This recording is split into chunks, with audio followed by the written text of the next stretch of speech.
kita berbicara tentang adat, yang utama itu kan harus menghargai perbedaan. Nah itulah sebenarnya ciri adat, perbedaan itu. Nah oleh karena itu ketika di sana ada unifikasi, upaya unifikasi itu berarti kan keliru. Ada penyeragaman. Ada penyeragaman. Dari sisi misalnya dengan struktur kepengurusan. Misalnya begini, ada pemilihan bendese harus ada SK dari pemerintah. Itu kan implikasinya. Pertama itu kan ketika kita berbicara tentang struktur, masing-masing desa adat kan punya strukturnya sendiri. Strukturnya. Oh, dibuat sama. Ini kan harus ada ketua desa, harus ada apa namanya lagi satu itu badannya itu kan. Yeah. Nah ini ketika itu tidak dilakukan, itu justru tidak dapat bantuan kan, justru bukan penguatan yang terjadi, tetapi adalah melemahkan karena struktur pemerintahannya itu kan terintervensi ya. Padahal sifat-sifat daripada hukum adat dengan desanya itu kan otonom dan otonom ya. Bukan berarti dengan otonom dan otonom boleh bertentangan dengan hukum negara. Bisa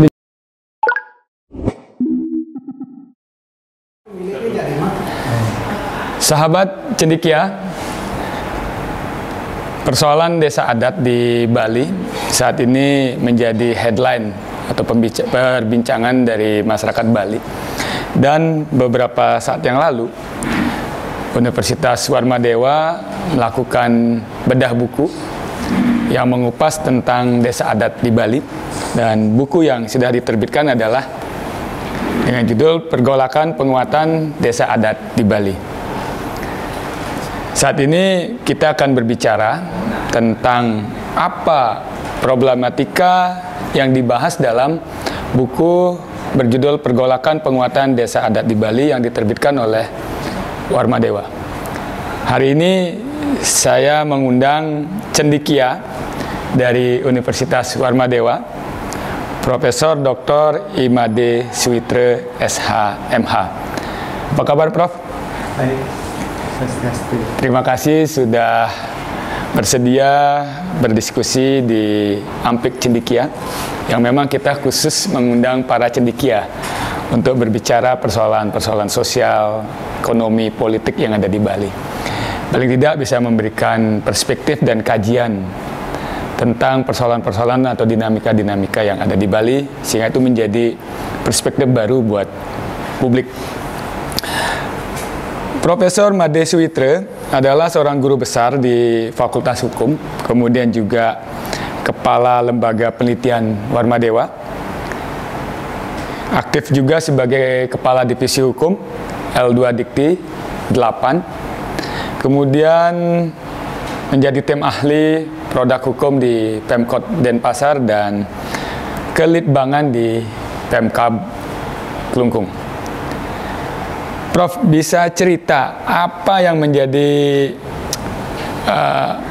dasar pemikiran Warmadewa untuk melakukan penelitian sampai menerbitkan buku yang berjudul Pergolakan Penguatan Desa Adat di Bali, Silang Pendapat Aneka Perspektif. Jadi di sini akan ada pro kontra, akan ada kajian dari berbagai perspektif tentang desa adat.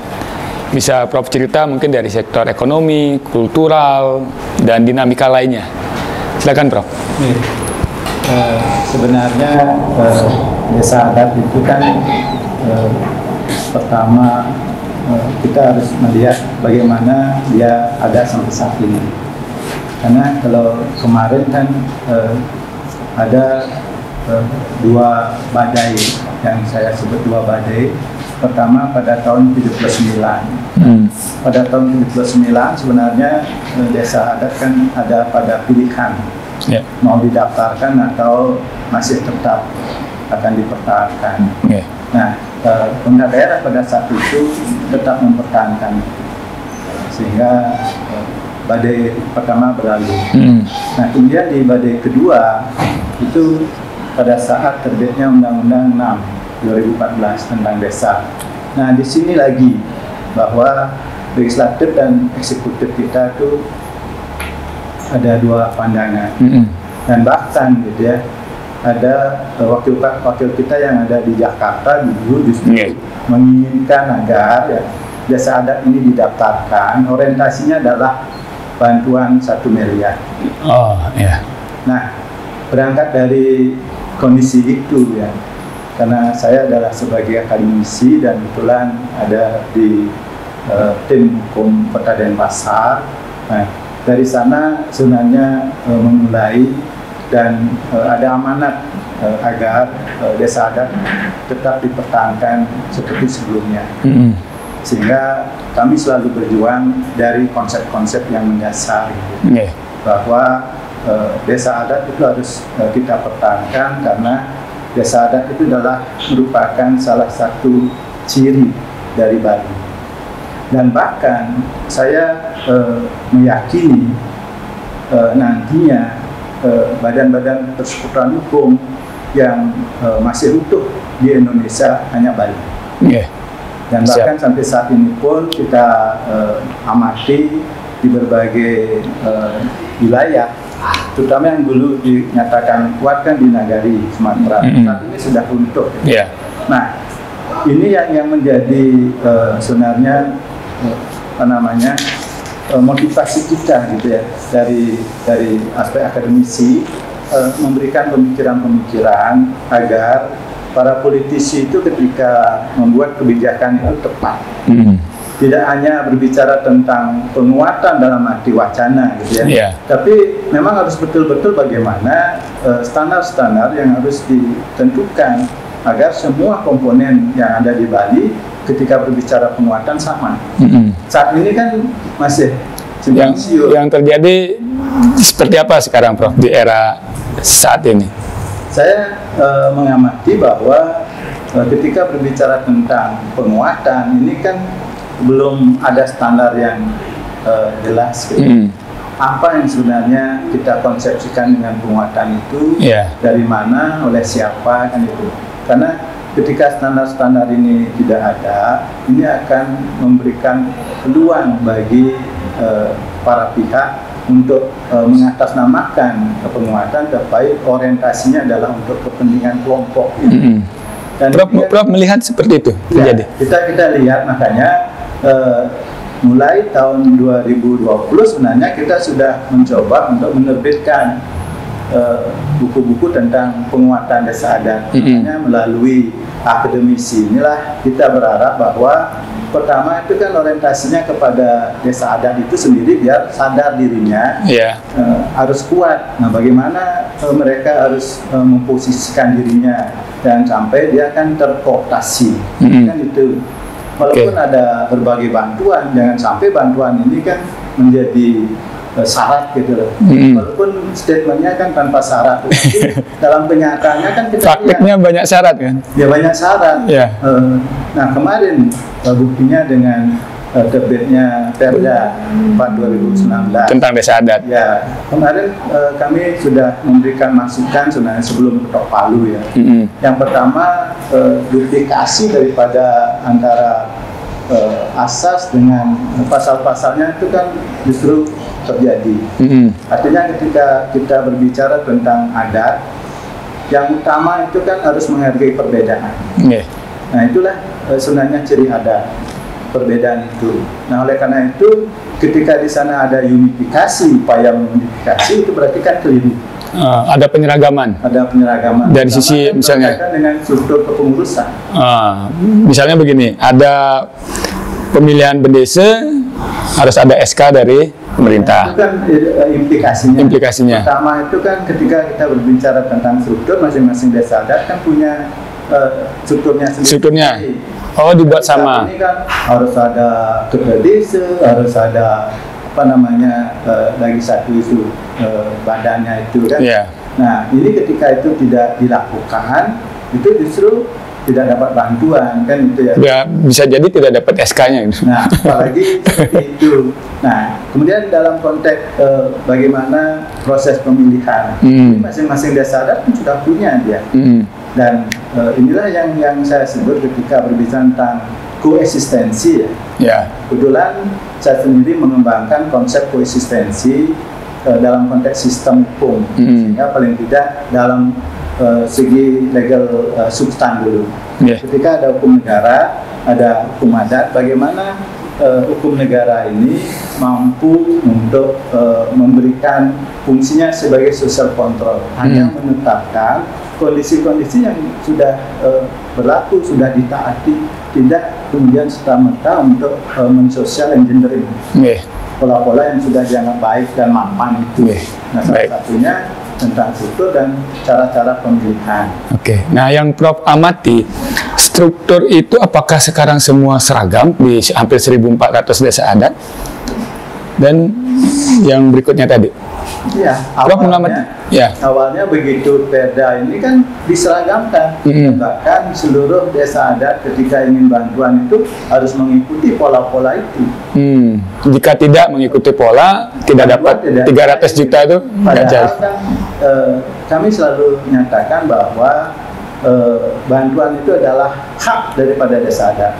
Sedangkan pemerintah mempunyai kewajiban itu. Kenapa? Karena hanya melalui desa adat budaya Bali itu bisa terpelihara dengan baik, dan seluruh aktivitas yang dilakukan oleh masyarakat Bali itu adalah sumbernya atau sentranya adalah desa adat, sehingga desa adat kan dinyatakan pusat kebudayaan Bali, ya, termasuk juga hukum adatnya, sehingga tidak salah ketika orientasi pemikiran Panpola Nopen tahun 1901 perlu direframe bahwa untuk belajar hukum adat perlu memahami badan-badan persekutuan hukumnya. Nah, tadi saya sampaikan bahwa Bali inilah sebagai salah satu contohnya. Kenapa hukum adat Bali sampai saat ini kan masih hidup, kan itu ya, masih tumbuh berkembang karena badan-badan persekutuan hukumnya masih utuh, yang disebut dengan desa adat. Dan ini kan kita bisa bandingkan dengan daerah-daerah lain yang Jawa tuh sejak tahun 79 sudah tidak ada desa yang dulu di sana disebut desa. Hanya desa-desa dinas yang tunduk kepada undang-undang desa. Nagari juga begitu. Sudah mundur dia. Prof, balik ke soal penguatan. Apakah ini menjadi kontradiktif, Prof? Pemerintah memang mungkin punya cita-cita untuk melakukan penguatan desa adat dengan menerbitkan Perda, gitu. Tapi dalam prakteknya ada penyeragaman organisasi dengan harapan mereka mendapat bantuan dan sebagainya.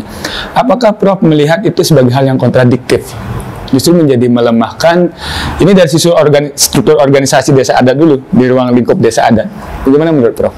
Nah, ini juga saya bisa lihat bahwa ketika istilah penguatan itu dipresentasikan, kemudian dalam kenyataannya justru bukan penguatan yang terjadi, tetapi adalah melemahkan karena struktur pemerintahannya itu kan terintervensi dia. Padahal sifat-sifat daripada hukum adat dengan desanya itu kan otonom dan otokton ya. Bukan berarti dengan otonom dan otokton boleh bertentangan dengan hukum negara. Bisa dijelaskan, Prof, otonom itu apa, otokton itu apa? Nah, otonom yang praktek seharian. Masyarakat hukum adat kan bisa untuk menetapkan hukum-hukumnya sendiri. Aweg-aweg ya? Ya, yang disebut dengan aweg-aweg, prarab, dalam kerangka apa? Membangun Indonesia sebenarnya, gitu ya, dalam arti yang luas. Tetapi kan dari yang skala kecil, sehingga ini relevan dengan nawacita Presiden membangun Indonesia dari pinggiran, kan? Sehingga di sini juga tercermin bagaimana desa itu menjadi mandiri ya, gitu. Karena dia kan mampu untuk mengatur harta kekayaannya, kan itu ya. Kemudian juga warganya, kemudian wilayahnya itu. Sehingga kekuasaan itulah yang masih, oleh karena itulah makanya badan-badan persekutuan hukum itu masih utuh di sini. Dan oleh konstitusi itu kan dihormati dan diakui, kan itu ya, dibandingkan dengan yang lain. Nah, otokton itu artinya bahwa kekuasaan struktur itu adalah tidak dari atas dia, dari bawah dia. Sehingga ketika ini diintervensi itu kan melemahkan dia. Nah, ini melemahkan dia. tidak menguatkan seperti Sabo, Kerte itu yang pada dasarnya itu tidak ada. Kenapa? Ini yang benar sebenarnya. Karena dalam konteks hukum adat itu tidak sama dengan hukum negara yang berorientasi pada hukum Romawi dulu kan gitu ya. Di mana dalam konteks hukum negara kan ada teorinya res politica, Montesquieu. Nah, dalam hukum adat tidak dibedakan itu apakah pidana, perdata, kan itu ya, dan administrasi. Tapi seluruh kegiatan daripada perbuatan-perbuatan hukum itu nantinya akan diselesaikan lewat parlemen oleh perjuru kan ya. Tidak ada perjuru pidana, tidak ada perjuru perdata kan itu. Nah, oleh karena itulah makanya di sini kan harus dibedah secara mendalam kenapa struktur kepengurusan dan hukum adatnya perlu diberikan memang dihargai lah gitu perbedaan-perbedaan itu. Karena justru karena perbedaan itulah menjadikan bahwa dia tetap hidup gitu sebenarnya. Dan berkiprah sesuai dengan kemampuannya. Dan ketika memang dari aspek keuangan mau dibantu, nah ini kan menjadi penguatan gitu. Itu sebenarnya jangan sampai justru bantuan ini justru melemahkan juga. Ya. Berarti ada dua hal yang temuan dari penelitian yang dilakukan oleh Warmadewa. Penguatan yang diharapkan oleh pemerintah, ternyata faktanya terjadi pelemahan dari struktur organisasi dan pelemahan dari struktur keuangan. Karena terpaku atau tergantung dengan pemerintah, dengan harapan mendapat itu. Padahal itu sebuah kewajiban pemerintah dan hak desa adat. Nah, dalam prakteknya, Prof, fakta-fakta yang Prof temukan atau Warmadewa temukan di lapangan, yang katakanlah kalau struktur organisasi mungkin prajurunya atau kramenya yang posisinya sekarang menjadi lemah di hadapan kekuasaan. Kemudian kalau dari sisi keuangan, apakah mereka sangat tergantung untuk mendapatkan itu, dan bagaimana cara mereka mendapatkan dan polemik yang mereka hadapi untuk mendapatkan, katakanlah tanda kutip bansos itu atau dana desa adat itu? Pertama kan dari aspek struktur itu. Nah, ketika ini diintervensi, tampaknya ketika dia melakukan artinya kekuasaan itulah yang sebenarnya tidak bisa dijalankan. Salah satu contohnya kan di Tenganan Pegeringsingan tahun 2019 kan diunifikasi mereka. Tetapi karena tidak bisa jalan, kembali dimohonkan agar kembali kepada semula gitu ya. Ini kan salah satu contoh. Tapi di tempat lain, katakan di Gel-Gel itu kan sebagai desa tua di desa kelahiran saya. Saya sudah wanti-wanti, tapi mungkin saya terlambat memberitahu ya bahwa pertahankan struktur hukum yang ada karena sudah besar gitu ya. Misalnya yang berubah apa, Prof? Misalnya yang di Tenganan sama Gel-Gel, struktur hukum atau struktur organisasi yang berubah dari asal menjadi berubah. Yang ada Kete dan Sabonya itu kan itu yang justru aneh gitu. Ketika itu ditambah aneh di sana karena fungsi-fungsi Kete dan Sabo itu sudah berjalan dengan baik gitu ya. Nah, ketika ada lembaga baru inilah yang justru fungsinya itu ya sama dengan yang dulu gitu ya, hanya menambah personal kan gitu ya. Nah, kemudian juga ketika berbicara tentang bantuan. Nah, bantuan ini kan kalau baiknya sebenarnya adalah mau dijadikan apa ya, dalam konteks penguatan oleh desa adat itu kan menjadi kewenangan jika sudah dijadikan bantuan, sehingga tidak didesain dari atas harus sekian untuk ini, harus sekian. Nah, sampai sebegitu, Prof, bahwa uang yang diterima oleh desa adat itu ada mungkin nomenklatur penggunaan anggaran yang diturunkan pemerintah, item-itemnya pakai apa. Bahkan kan mengikuti pola-pola desa dinas gitu ya. Ada RPG, RPJM desa kan itu, kemudian harus ada program dan lain sebagainya. Sementara kalau kita sadari itu di desa adat kan tidak ada pegawai di sana. Seluruh prajuru itu adalah sebenarnya betul-betul ngayah dia. Pada saat ada berkegiatan berkaitan dengan adat, budaya dan agama baru dia beraktivitas kan. Dan saat ini kan saya mendengar keluhan itu kenapa sekarang disebutkan dengan rapat-rapat. Sama dengan desa dinas ya gitu loh. Padahal kan dia tidak digaji dan tidak punya kompetensi soalnya. Punya kompetensi. Nah, ini kan apakah orientasinya untuk mengkooptasi, nanti kan kelihatan kita kan tidak vulgar setuju, tapi arah-arah kepada kondisi itu kan kita bisa baca gitu. Nah, oleh karena itu kan kita harus menyadarkan gitu ya sejak awal, agar ketika kita berbicara penguatan betul-betul gitu ya, bahwa penguatan yang muncul gitu, bukan sebaliknya gitu. Prof. Nah, ini kan harus dievaluasi. Iya. Sebelum nanti ke evaluasi, Prof ya. Dari sisi anggaran, misalnya, apakah Prof melihat bahwa ini akan menjadi sebuah ancaman buat mereka kalau mereka salah menggunakan, karena yang mereka kelola ini adalah uang negara. Itu harus ada pertanggungjawaban yang sangat-sangat spesifik kan. Kalau salah saja mereka bisa terjerat di kemudian hari, Prof. Ada kemungkinan itu, Prof? Nah, ini kan kekhawatiran misalnya. Sebenarnya kan penggunaan keuangan negara agar mereka bisa menggunakan secara tepat kan harus dilatih, Pak.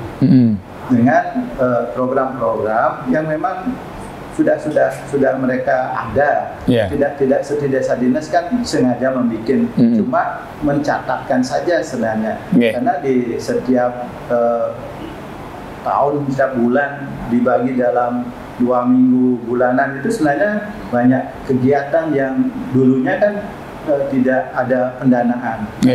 Ketika sekarang ada dana, kan tinggal menyalurkan sebenarnya dari dana yang ada dengan kegiatan-kegiatan yang dulunya belum ada pendanaan kan. Nah, inilah yang sebenarnya saya sebut dengan koeksistensi. Tidak membuat program baru yang menyebabkan bahwa mereka kan harus sengaja membuat, kemudian waktu dan lain sebagainya gitu ya. Ini tidak mungkin ini gitu loh. Karena justru kan seluruh prajurit pasti punya profesi lain. Kalau tidak begitu tidak bisa itu. Dan bahkan kalau saya merasakan bahwa saya sebenarnya sangat berterima kasih ketika ada orang mau ngayah Pak sadar. Gitu. Nah, karena dengan demikian mereka akan mengorbankan, kalau ada odalan pasti paling tidak 3 hari Pak dia tidak bekerja. Gitu. Nah, ini kan perlu dipahami, disadari gitu ya. Tetapi juga kan saya wanti-wanti jangan sampai dengan bantuan ini kemudian poya-poya, ini juga harus kita ginikan kan. Betul. Beri standar. Makanya ketika dari atas berikan standar apa saja, jangan terlalu rigid gitu loh. Nah, untuk ini umpamanya untuk ACI berapa boleh kan itu ya. Karena ini kan perlu diinventarisasi dulu. Aktivitas yang ada di desa adat sangat banyak sebenarnya. Tinggal menginventarisasi yang mana saja akan diberikan dana. Itu tinggal nanti di SPJ kan sesuai dengan aktivitasnya. Kan tidak ribet. Tidak ribet, tidak terlalu memberatkan mereka. Sudah ada, misalnya cuma menuliskan saja gitu kan. Nah, persoalannya kan pada menyuratkan, dari dulu kan begitu. Makanya sejak 69 di tahun 74 ditindaklanjuti dengan penyuratan awe-gawe kan itu sebenarnya yang dulunya belum tersurat kemudian menjadi tersurat. Demikian pula kalau kegiatan-kegiatan di desa adat mana ada program-program kan tidak. Mau gini tinggal catat sana lah administrasinya gitu. Kemudian Prof, Tiang melihat waktu semasa pandemi ada beberapa peristiwa yang justru kalau dari temuan Warmadewa adalah justru terjadi pelemahan.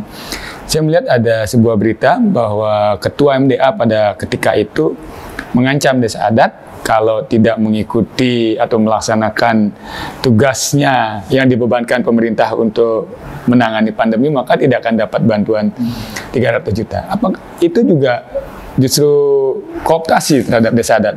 Apa Prof begitu melihatnya? Nah, ini kan kalau kita berbicara tentang kewenangan, apakah MDA itu punya kewenangan untuk mengancam kan?